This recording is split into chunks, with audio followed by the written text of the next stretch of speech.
A lot of Ninjago fans see wildbrain Ninjago, also known as anything from Season 11 up until now, as inferior to the old Ninjago, which ranges from the pilots up until Season 10, in my opinion, while some others think the complete opposite. My name is Overlord X, and today we are going to be diving into this pretty hot topic to discuss why I believe new Ninjago beats and is better than old Ninjago. It's hard to properly structure a video as complex as this one, simply because there's so much stuff to potentially go over. You could really compare any imaginable aspect between the two eras for Ninjago. For the sake of this video though, we're just going to be going over some key aspects that make wildbrain Ninjago so much better than wilfilm Ninjago, in my opinion. I don't think you can possibly have this discussion without talking about the animation first. A lot of people like to point and laugh at wildbrain's animation style because when you pause on a lot of shots, a lot of the times you'll end up finding something that looks a little like this. While I do see where people are coming from with this, I find that the good far outweighs the bad in this instance. A simple wildbrain fight scene proves that in my opinion.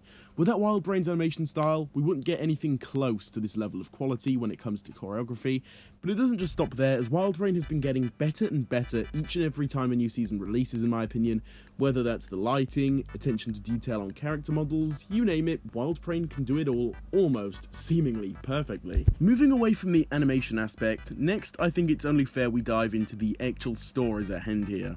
When it comes to the main seasons themselves, I'm at the point where I can safely say that the new Ninjago period has much more consistent quality in terms of the season quality overall and the storytelling. What I mean by this is that ever since Season 11, things have essentially kept going up in terms of quality.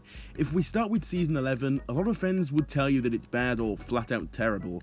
However, as you climb up through the list of wildbrain seasons, there's a steady rise in quality each and every time in almost every aspect, in my opinion. From Season 11 to Season 15 now, things just keep going up, both in terms of story and also animation. Wildbrain and the people behind the show continue to outdo themselves with creating perfect stories to fit the show. This is something that we never really saw before, in my opinion. Taking Season 1 all the way up to Season 10, for example, in my eyes, a very bumpy road is clear. For example, Season 1 is amazing, some of the best content Ninjago has ever put out. However, I also believe Seasons 2 and 3 are some of the worst seasons we've ever had. I found Season 4 to be good, but I found Season 5 to be average. Season 6 was amazing, and Season 7 was terrible on so many levels.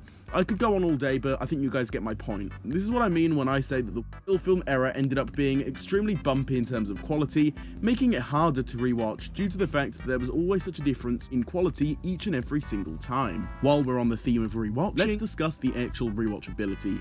As I was just discussing there, I find it difficult to rewatch the wilfilm era seasons because of how I view those seasons. From good, bad, straight up terrible, you name it, that is truly how I do view those seasons, and there's always something different each time. It's never really consistent to me.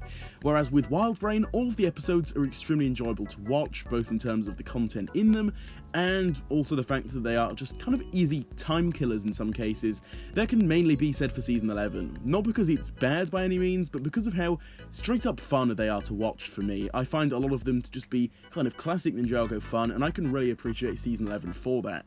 I also want to touch on the episode format briefly, because while I have always enjoyed the 22-minute format, this may come as a surprise to some of you, but I do seriously think that the current 11-minute format is still superior and works best for Ninjago. The normal Ninjago content we're used to packed into a shorter time frame.